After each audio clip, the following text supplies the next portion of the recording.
surprising, therefore, that real estate market in the continent of Africa has been recording increased foreign investments, offering unrivaled opportunities for real estate investors and developers in both commercial, residential, and hospitality industry, as evidenced in cities like Abuja, Nairobi, Johannesburg, and Ghana. The real estate market in Africa has not just grown significantly, but it has also evolved so much as to become one of the most profitable investment hotspots in the world. You can just imagine that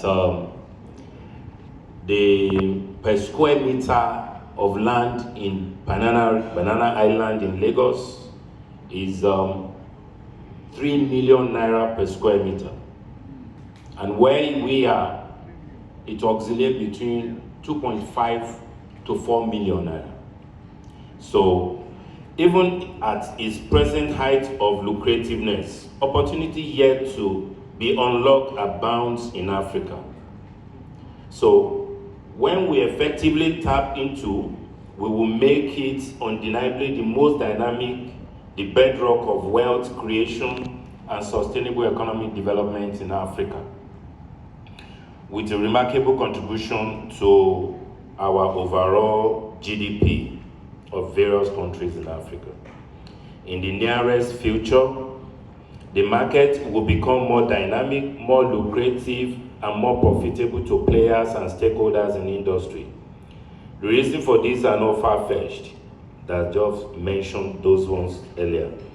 Housing deficit of about 28 million units in Nigeria, for example, offers an opportunity of real estate investment and development. And where opportunities abound, we should expect an upsurge in foreign investments. I can tell you conveniently that the global investor shall step up their interest in Nigeria, South Africa, Kenya, Egypt, investing in commercial property, luxury apartments, and also in key hospitality sector. However, importance of technology cannot be overemphasized. It's important that we should take opportunity to lash in on artificial intelligence, which has come to stay with us.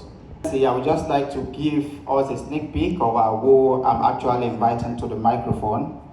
He has spearheaded institutional transformation through a four-pronged agenda, which you know as reform, restructuring, repositioning, and relevance, aimed at modernizing Nigeria's institution of estate surveyors and valuers, renewing its public image and elevating professional standard. He has also championed capacity building, urging practitioners to embrace upskilling and ethical practice in today's dynamic environment. And I'm talking to a man who has a global advocacy and humanitarian commitment, which is even recognized when he received the Outstanding Humanitarian Award at the United Nations headquarters in New York for his significant contribution to advancing status of African women, awarded by the United Nations Commission for the Status of Women. Without wasting much of our time, I would like you all to join me in welcoming our President of Nigeria Institution of Estate Surveyors and Followers, ESV Victor Adekunle Alonge. Please let's put our hands together. Much.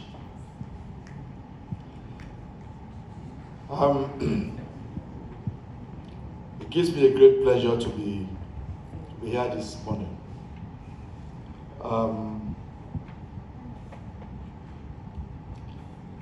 I actually had to go to Abuja yesterday afternoon.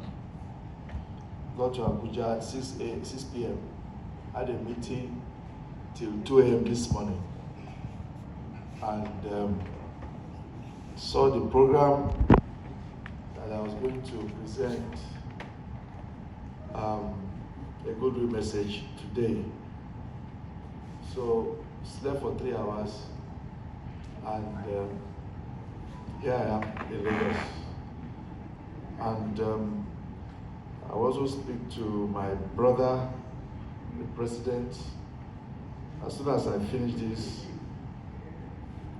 goodwill message, I'll probably wait for another 1 hour. I will have to go back to Abuja. I have a 2 o'clock flight.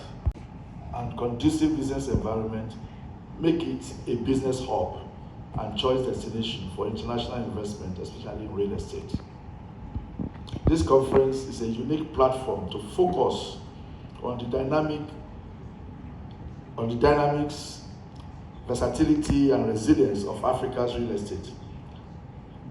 It will also highlight the huge opportunities in the sector and examine how we can leverage them using appropriate policy, innovation, technology for investment. I want to assure the distinguished audience that we will latch onto the opportunities, especially the resolution of this conference, and also our activities as real estate practitioners in this country.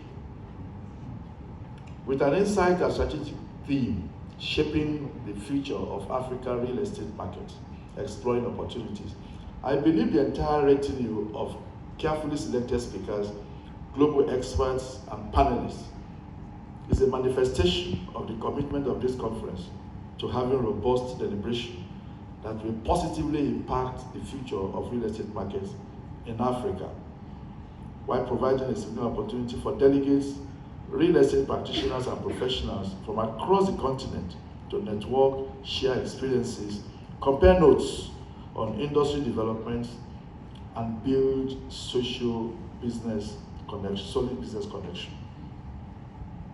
It is worth mentioning that Nigeria Institute of Estate Surveyors and Valuers and its members contribute immensely to the functioning of AfRES. This is in addition to our contribution to the establishment of AfRES in the first instance. And I remember very well the sweet memory of our late past president of AfRES Africa, past president of AfRES Global, Akinolawore. I pray that his soul will continue to rest in perfect peace. Particularly in the areas of knowledge sharing, capacity building,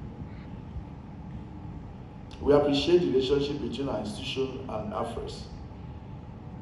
We are committed to continuous closer collaboration with AfRES, particularly in the areas of knowledge sharing, capacity building, and partnership on developmental projects. And I want to particularly implore delegates to take special interest in Nigeria. What is happening in Nigeria? Nigeria is actually undergoing serious structural attention. And I think it started with the rebasing of our GDP and a lot of policies that the current administration has put in place, opening up opportunity for investment, and also it's not just local investors coming in, but also foreign direct investment. Representative of Honorable Minister, that is Mrs. Olaiwola Funmilayo Kemi. Please, let's put our hands together for her. She is the Federal Controller, Federal Minister of Housing and Urban Development of Lagos State here. I would also like to quickly invite the President of the International Real Estate Society, that is our distinguished Professor Kola Akinsome. Please come to this side of the table. Please, let's put our hands together for Professor Kola Akinsome. Likewise, I would like to quickly recognize the presence and call to this side of the table our distinguished registrar at ESFABON, Estate Surveyors and File Registration Board of Nigeria, that is ESV Shehu Janet. Please, let's put our hands together for her. Thank you, ma'am. Thank you very much. Yes, please to the front there.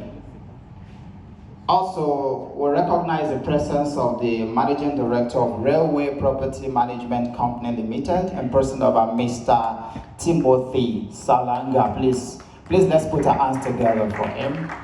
Thank you very much. Now I would like to welcome to the microphone the chairman, and that is no other person but Dr. Victoria Aboa. Please let's put our hands together for her as she comes up here for the welcome remark. Thank you very much, ma'am. Good morning, everyone. I'm so delighted to see so many delegates and participants from different countries in this year's AfRES conference. 3 years ago, we were in Ghana, Accra. 2 years ago in Kenya, Nairobi. Last year, we were shaping the future of Africa's real estate markets, exploring opportunities. We are gathered here in the dynamic and vibrant city of Lagos, Nigeria, a hub of innovation and growth, to share insights, build strategic partnership, and pioneer creative solutions within our industry. As we embark on this journey over the next few days, we must acknowledge the remarkable potential of Africa's real estate markets. With a projected population of over 2.5 billion by 2050, the continent is poised to become a major player in global economic dynamics, influencing trade, energy, and innovation across the world. Together, we will navigate this promising landscape and uncover new pathways for growth. Our key focus areas are going to be sustainable development, infrastructure financing, and technological innovation. So when we come to sustainable development, our discussions will center on how we can leverage innovation, regulatory advancement, and cross-border collaboration to drive sustainable economic growth and contribute to thriving economies. When we come to infrastructure financing, we will delve into various financing models, explore public-private partnership, and highlight investment opportunities that can unlock the vast potential of Africa's real estate sector. Technology is transforming urban landscape and will play a crucial role in shaping our cities. We will examine emerging technologies that are fostering smart cities and enabling climate-resilient designs. This conference intends to create a collaborative platform for knowledge sharing among industry stakeholders. We will also identify and explore investment and partnership opportunities within Africa's diverse real estate landscape. We will engage in thoughtful discussions on policy reforms and regulatory framework that are essential for promoting sustainable growth and development. I would like to extend my heartfelt gratitude to the Planning Committee for their tireless efforts in organizing this conference, as well as to our esteemed speakers and participants for sharing their invaluable expertise and insight. Together, let us embark on this journey to shape the future of Africa's real estate market, unlocking new opportunities for development and prosperity. Thank you. A member of that group, the American, the Asian, the European, the Latin America, and the Pacific societies. So about 6 societies. We're actually working extensively to create the Middle East and South Asian Society, which we talked about in the board meeting in Athens this year. Of course, I'm not the first AfRES representative to be president of International Society. There are people before me, and I would like to recognize them. And that is, of course, the late Akin Olawore, who everyone has talked about in this conference, and he's been a mentor to many people. And also my colleague as well, Professor Francois Borelli, who unfortunately could not attend this conference, is also an AfRES representative. But like, we always like to be first in everything, right? So, you know, there is a first for me as well. I mean, I'm the first African. Thank you so much. I believe that in this room as well, there are many firsts to come. Hopefully we can get the first women African president. We can get the first African women Nigerian, Ugandan, Zimbabwean, Zambia. So there are many, many firsts to come. And I look forward to seeing a lot of firsts within this room and within the African Renaissance Society as well. In terms of what is going to be happening in the conference, I've looked through the program, and there's a lot of interesting things that will be happening in the conference in a couple of days. A lot of topics on valuation, estate management, appraisal, finance and investments, sustainability, education. So I'm really looking forward to attending the sessions. Just to give you a brief show you what we've been doing across this year across the world. We've been assisting protocol to the Honorable Minister, Federal Ministry of Housing, Lands, Housing and Urban Development, and to the Governor of Lagos State, my state, the state where I work. I think we're still expecting him. To my brother, unfortunately, we bear the same name. The only thing is that I'm actually proud of you, Adekunle Victor Alonge. You're really welcome. I'm not seeing Professor Shute here because AfRES will not really exist without that wonderful man, Professor Carl Warner Shute. And I give everything to him. And he's coming, he's around. Jonas, Adam, and Jete, thank you for standing in. Yeah, thank you so much. We have a very strong German delegation, AfRES delegation here, because they started AfRES. We're proud of you. Thank you. Professor Hemondasi, thank you. You stood by us, and you're always by us. It shows the love you have for Africa. Yeah. I want to thank God for letting this day to be possible. I'll go to AfRES now. The chapter shares the AfRES executive. The executive director could not make it down because of Akin Olawore. And then just about a month ago, can we all be standing, please? A month ago, we lost this dynamic guy, Dr. James Ogubi. Also, he has been he was a wonderful guy. So just 1 minute silence.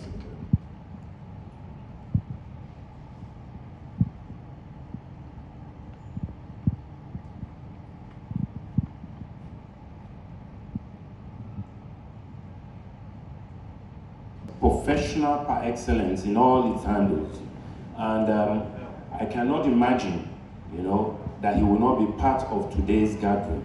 So, in view of all that I've said and many more qualities that time might not permit me to mention, we are honoring you with this plaque, your recognition of things you've done for this profession, and I will wish you the best in life. At your incoming coronation, as your brother, I will be there to be with you. So thank you very much.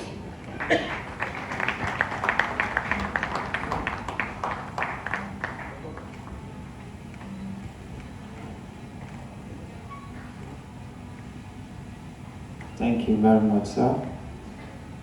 Yes, please. Address at a gathering of finest minds, authors shaping African real estate future. The theme of this year's conference, Shaping the Future of African Real Estate Markets, Exploring the Opportunity, is not only timely but urgent. Africa is a continent in transition. Our population is young, dynamic, and projected to be doubled by 2050.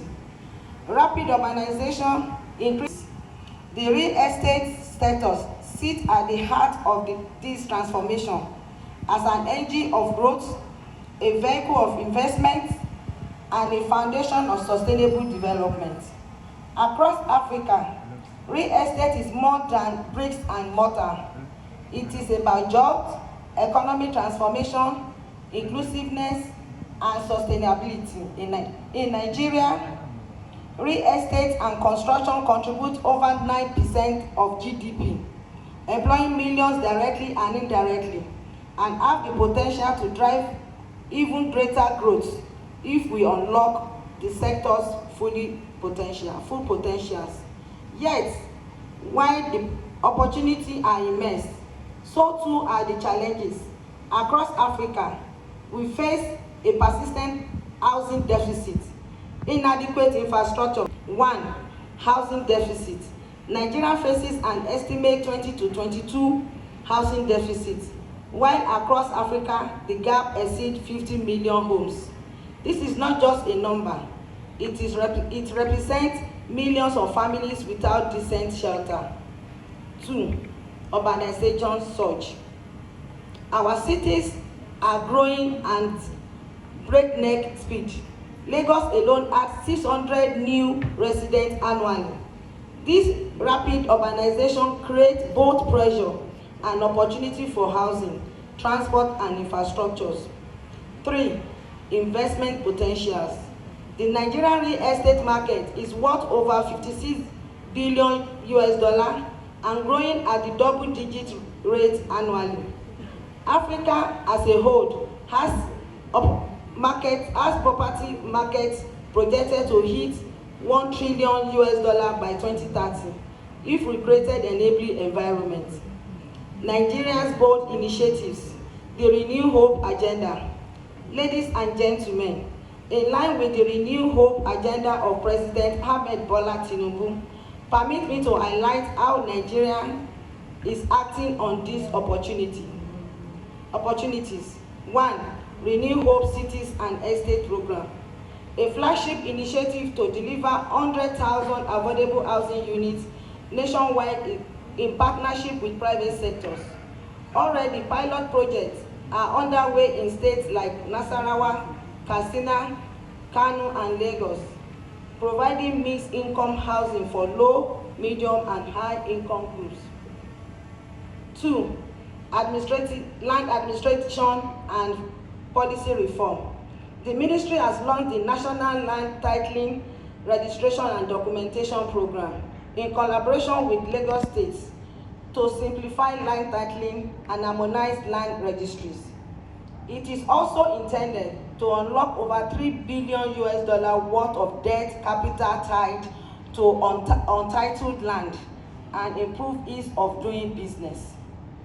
The launching has spurred activities in other states of the Federation, and they are already keying into the program. At the federal level, digitizing land record across the federal government land holdings nationwide has given birth to issuance of e-certificate of occupancy. This is to ensure improved security on tenure, reduce RE and the current chairperson of the African Real Estate AfRES woman. Please can we put our hands together for her? Where she also serves as a board member. She's very passionate about career development and facilitating network opportunity for ladies and young people. She is married with children. Ladies and gentlemen, I present to you Engineer Angela Kirabo Motebi. Thank you. So to invite the co-panelists. Thank you very much for that kind introduction. I'd like to invite from Senegal, you're welcome, Mr. Yusuf Idi from Tanzania, Dr. Ibrahim Deborah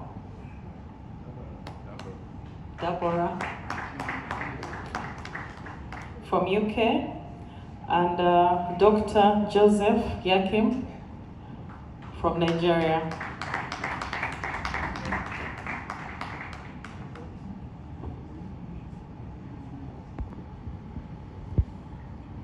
Thank you, Angela, and thank you everyone who is here, who has attended AfRES. I can see many of the familiar faces that have been meeting over the years. This is like my third AfRES attending from Nairobi, Livingstone, and now Lagos, Nigeria. So yeah, I can say that I'm starting to have driving real estate in Tanzania.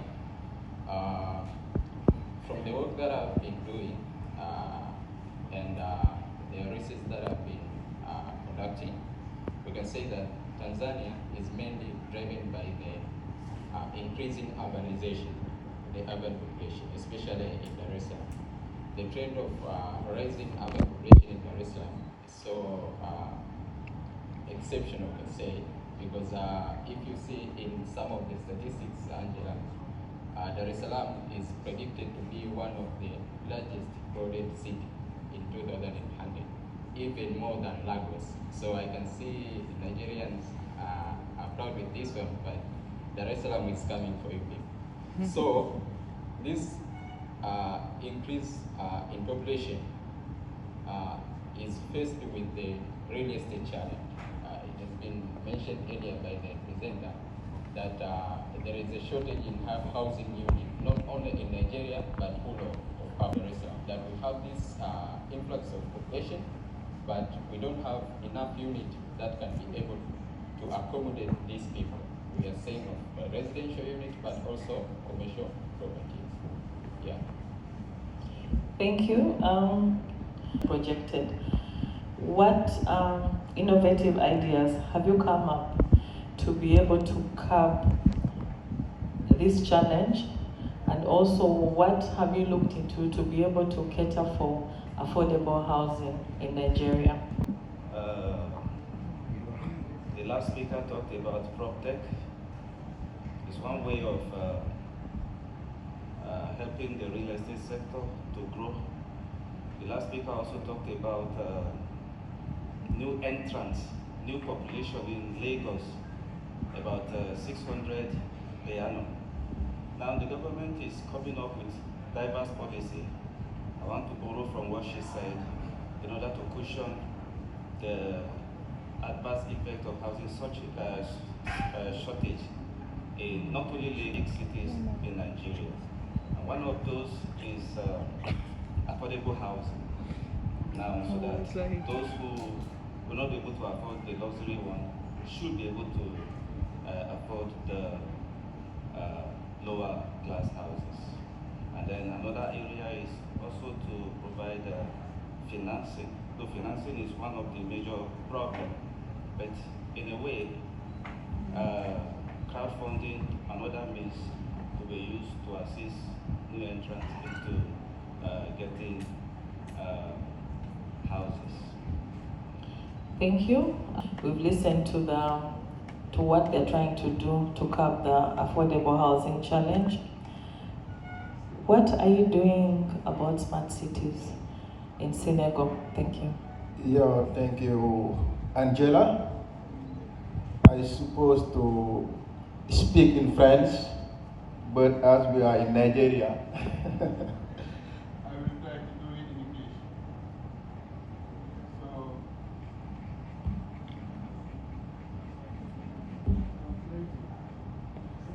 I was saying that I was supposed to speak in French, but as we are in Nigeria, I will do it in English. I will try to do it in English. So about the strengths in Senegal,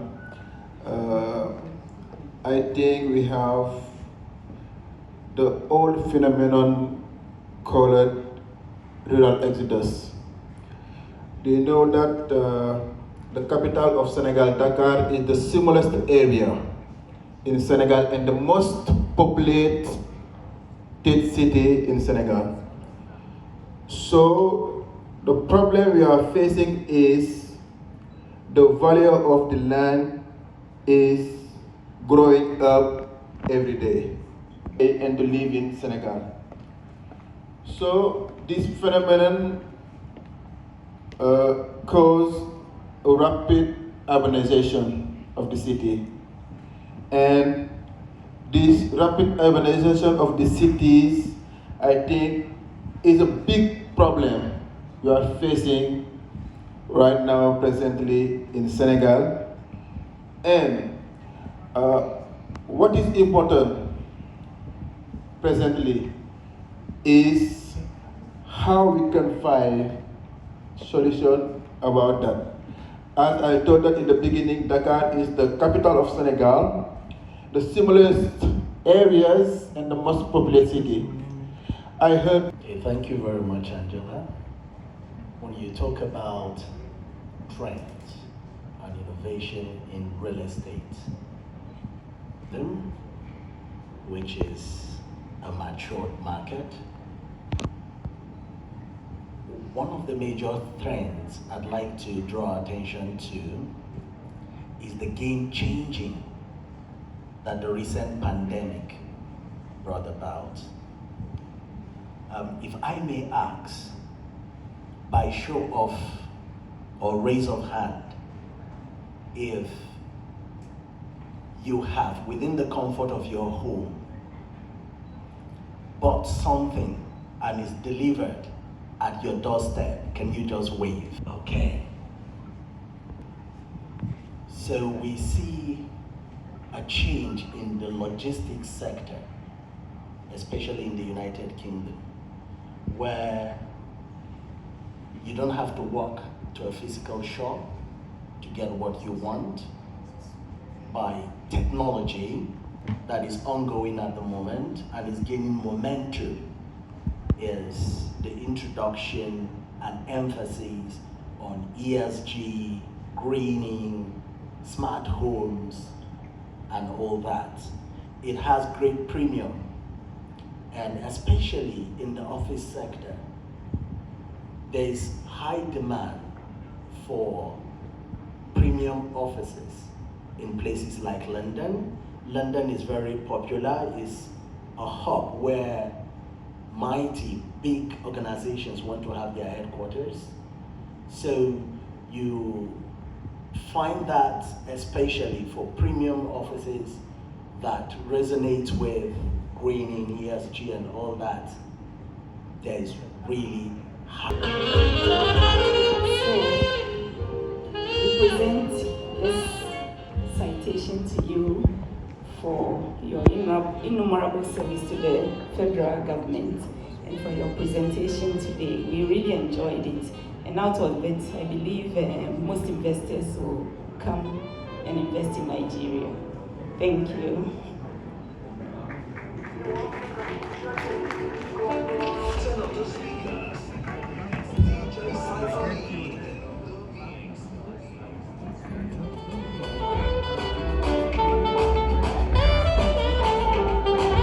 Okay, so we just do the... Je vais faire mon discours en français et j'ai les diapositives en anglais et alors tout le monde pourra suivre. Distingués invités, tous les protocoles observés, le comité chargé du programme francophone au sein de l'association est enchanté de vous retrouver ici dans la belle et vibrante ville de Lagos.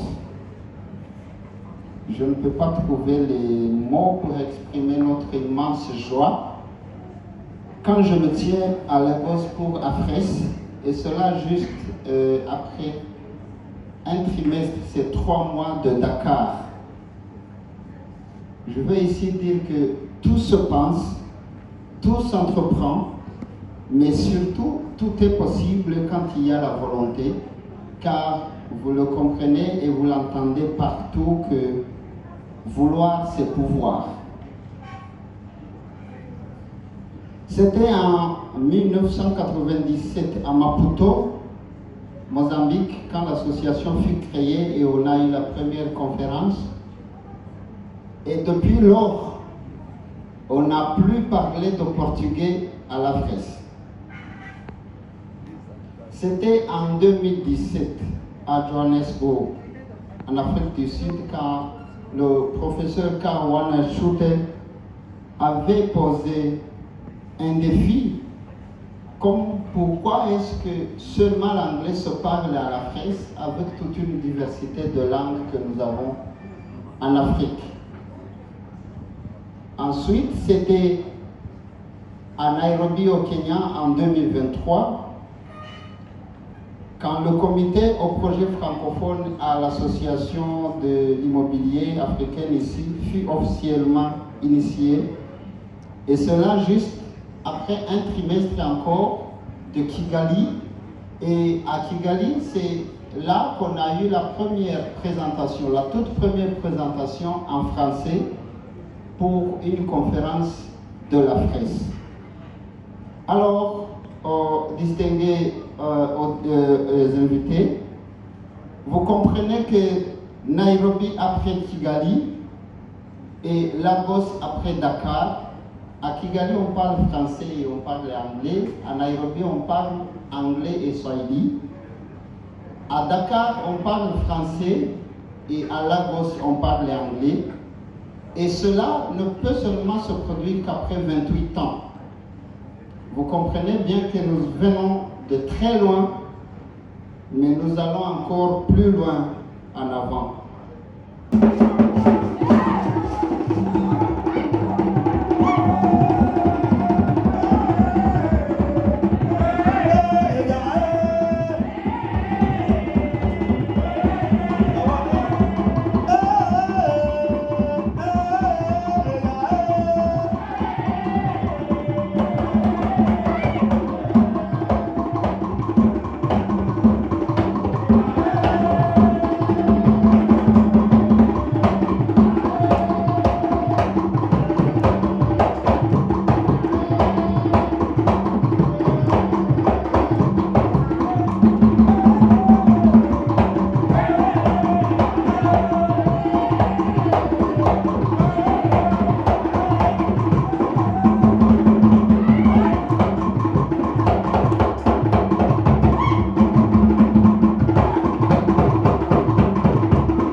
The general state of global property taxation, and then we'll look at its relation to Africa, cities, and Africa in general. We'll look at some reforms that have taken place in African cities.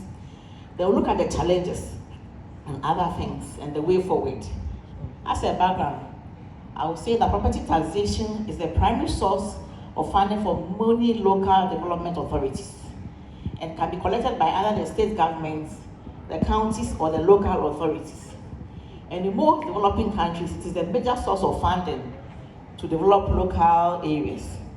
And the funding from property taxes are relatively low in African cities. But you will agree with me that urban development is escalating at a very fast rate. There are requirements for services for the city to function to its full capacity. We talk about smart cities, we talk about sustainable development, and all it requires funds. And property taxation is one avenue where funds can be generated to be able to these are needed to provide services so that the real estate can really command the price that it really should. And we'll look at some features of an efficient property taxation system. One is that it must be transparent. That's the basis of assessment. And zoning and the rate imposed must be clear so that the taxpayer can know what he or she is paying. Then also, it must be user-friendly. There must be user-friendly payment systems. We all know that taxes, it's not easy to pay tax. So to be able to get the public to pay the tax, it must be very user-friendly. And also there should be accountability. Most often, we hear people say, we pay taxes, we don't know what the taxes are used for. So where there's accountability, people know where their taxes are being used for. Then it makes the payments much easier. Then we talk about fairness and equity. There should be fairness in property. We paid as income tax for the landlord to the government bank within a month. So those are the major taxes. Of course, the other taxes like there's the cadastre, property cadastre, which is supposed to be handled by the Surveyor General of each state. And in Lagos State, a lot of properties are already documented, digitalized. You have the digital cadastre, which is very good. Other states are coming up. Some states have gone far in their digital cadastre, and so this obviously has an effect on the properties being valued for tax. If you don't know the properties, there's no way you are going to be able to tax them. And by the way, I also mentioned that the president of AfRES is the person that we submit valuations to. In those days, when I was in Lagos practice, we did valuations of properties at Agege then and submitted to the valuation office. And the president of AfRES is the director, they call it, of the valuation office. Now, Lagos State has been fully, you have digital cadastre. The presenter talked about Rwanda. I remember when we went to Rwanda some years ago, maybe about 12 years ago. Every square inch of Rwanda has been, captured in the cadastre. So we need, first of all, in Nigeria and possibly Ghana, to ensure that every state has, is captured. And then appreciating the organizer of AfRES Conference 2025 for this privilege. And when I was called upon to join the panel, I remember in the 90s, I served under the President tutelage, Dr. Office for my internship. So beyond the theory, I received practical experience, and I want to appreciate him for that mentorship. And since then, I've been opportune to serve as consultant to some government agency on tax appraisal and reforms. Continent. We are indeed a developing continent. Most of the countries in Africa lack robust data. Many of the countries cannot even account for people coming in and people going out. And that also affects the real estate sector, of which land taxation is premised upon. So summarily, I will suggest that these are some of the reforms that I feel, and I also listen patiently to the speakers. Number one, we need to discourage land speculation, wherein the rich will buy a land, for example, $1,000 US. Instead of that land to be available in the market for the low-income earners to buy, they will hold on to it and sell it at about 5 years later.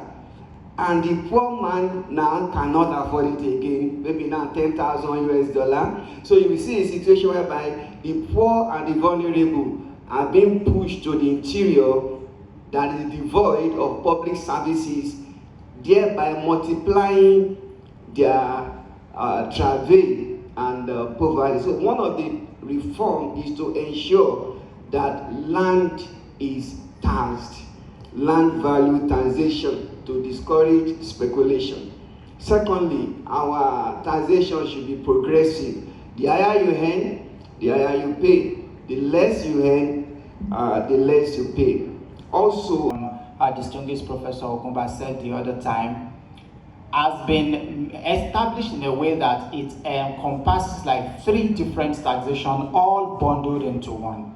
We have tenement, we have ground rent, and we have neighborhood improvement levy, all summed up in one. Now, this is the tax that it is being paid annually, and I can say to a large extent that it is progressive, because if you are owner-occupier in a place, I think you're paying 0.07 or thereabouts. There is also one that is meant for the land that is not yet developed. There's a rate for commercial, right? Now, what I would say about the one that has to do with development is currently in the cities, and I will take Lagos as an example, and some major value-driven areas like Victoria Island, like Ikoyi, Lekki, talking about all sort of areas like that, there is land scarcity. Now it leads to increase in the value, of course. So when that happens, and we still see a situation whereby people are still holding land, they are not developing it, they are leaving it like that. And when you look at the land use charge again, the rate that is being imposed on vacant land does not make much sense in the way to discourage people from holding land. So if this continues to happen, then we are talking about housing deficit again. So that means I see that as good as the land use charge is, that it encapsulates a lot of things. Even in the past years, we heard that some of EGIS and all other digital tools, they are now capturing a lot of the houses that were not in the database before. So I can see it is still moving, we are still progressing. So it is just one step. I think one way that reforms can help to unburden the vulnerable groups is them being able to obtain security of tenure. When they have land security, then that will encourage them to invest in their properties. And that will increase the value of their properties. And as one of the panelists said, it's paid annually. So then they can also be encouraged to pay it throughout the year. So that they are giving timelines And I think in that case, they become less burdensome on them. So they are gaining either way through investment in their properties and then through structured payments as well. So, Professor Ogumba, over to you. Well, the vulnerable groups, I think I'll restrict them to the poor, because there are different types of vulnerable groups. Okay. Like Professor Temiki has said, the tax can be progressive. Not low percentages, low tax percentages for the poor, and that kind of thing. Then there's also been a lot of talk about speculation. Speculation is, of course, where you hold land with the expectation that the value will go up. And by the time the value goes up, it becomes out of the reach of the poor. So there's been a talk. Inaugurated. Actually, we have a little video, 48 seconds, and we'll see after that I can present the project of AfRES AU. Video, sound. The dimension or the height of the dam is 145 meters and 245 kilometers long. Actually, it's not only the dam, it's a lake. The capacity of the dam is 45 billion cubic meter, and the power of the capacity is 6,000 megawatts. And by our capacity, we don't take any loan from any international institution, financial institution. So I would like to claim to all Ethiopians to build this kind of great Ethiopian Renaissance dam.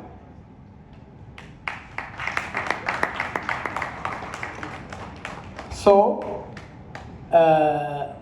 my name is Kadir Said, Secretary General of Ethiopian Real Estate Developers Association and Vice President of Ethiopian Property Valuation Professionals Association. Look, AfRES, we would like to have a project on AU. AU is in Addis Ababa. So AfRES, we have to have a seat in African Union, permanent seat, and to have a permanent seat in Ethiopia. As you know, Ethiopia is, we have a big airlines. Actually, we are building a big second airport. Beside of that, almost it is 1.5 million meters square. So we are hosting all Africans, and as you know, the seat of African Union and United Nations Economic Commission for Africa, we have 136 destinies in Africa. You think about technology as being one of the sort of global disruptors or global megatrends, which is reshaping business, it's reshaping things. So there are huge implications, and it's not just real estate. All business sectors globally are being reshaped by technology. From an education perspective, COVID-19 was a show that real estate could also compete with it in that respect. And we all had to move online, and we all made mistakes, and we learned a lot of things about how we can use technology in terms of education. And part of that has been to produce quite a lot of resources online textbooks. So I've been involved with one initiative in the US called Blended Teaching, which has now become quite useful, I think, for a lot of students all around the world in terms of providing online, essentially textbook material, particularly in the real estate space. We've done things in-house like we have a Future Learn course, which we did for all our offer holders, just to explain basic things about real estate. We call it the fundamentals of real estate. For graduates who are entering the real estate, the real estate market. But I think now, certainly from an education perspective, and I also think from the perspective of the real estate world, because at the end of the day, you're all real estate professionals, you're selling professional services because you're professional experts. I think the one next advance of technology which is reshaping probably everything we do is AI. This 2020s has been very disruptive. We start with COVID, then we have all these geopolitical situations and war, and now we're into AI. And AI will be a major, major disruptor. And certainly from the education space, how we assess students, how we teach students, what skill sets are important. I'm hopefully welcoming all my new students in 2 weeks' time. Significantly more expensive, to build a unit of a house in Nigeria, Ghana, most sub-Saharan African countries, than in more developed countries. And this was rather a misnomer because, a lot of these materials ordinarily exist naturally. And really, because the demand is so high, one would expect the prices to be lower. So we saw that it was definitely a problem of inefficiencies in the market. And we thought, how can we leverage innovation and technology to solve these problems from a supply of homes perspective? So the first thing we found is that in the value chain of getting building materials, which ranges between 40 to 80% of development costs, in getting those materials to site, a lot of value is lost. McKinsey puts it UK are not facing. So they don't have to worry about that, while our own, we have to worry about light, power, all these other things, and we'll fix the tech as well. So that in combination with the other use cases, the much larger property industry, much larger mortgage industry, much larger construction industry across the board, there are more use cases. So I think that's the challenge that I think we have. Thanks. Ça vise à regrouper, à ramener à la maison et ramener tous les Africains vers un seul toit de la société pour l'immobilier en Afrique, et c'est l'AfRES. J'ai introduit ça le matin, très tôt le matin. C'est que s'il y a une autre langue qui a été parlée aux conférences de l'AfRES qui n'est pas l'anglais, c'est seulement peut-être à la première conférence à Maputo, au Mozambique, une seule présentation qui a eu lieu à Kigali en 2023 en mai, où c'est à Dakar où on a eu une conférence qui était, je dirais, complètement bilingue. Il y avait un nombre assez important de présentations en français et présentations en anglais, on dirait kiff 50%. Alors, je voudrais... Bonjour, messieurs et mademoiselles. You are shocked. Je parlais français encore. I speak a little French. I actually studied French and I did it to advanced diploma. And many people will not know it. We don't know that. I had an option during what we call a school sat to pick CRK, that's Christian Religious AfRES conference in Maputo, Mozambique. Mozambique is Portuguese. And but since then, no other non-English speaking country has hosted it except Rwanda. And Rwanda, you are no longer French speaking now, you are Commonwealth. You speak both, either English or, but you were the first country that hosted us, being a French country, speaking country. But the French project, the Francophone project started 15, 17 years ago, and it was like, we are going round it. And lo and behold, with you, Bonaventure, and Francois, coming up with, I looked at it and look, What do we do?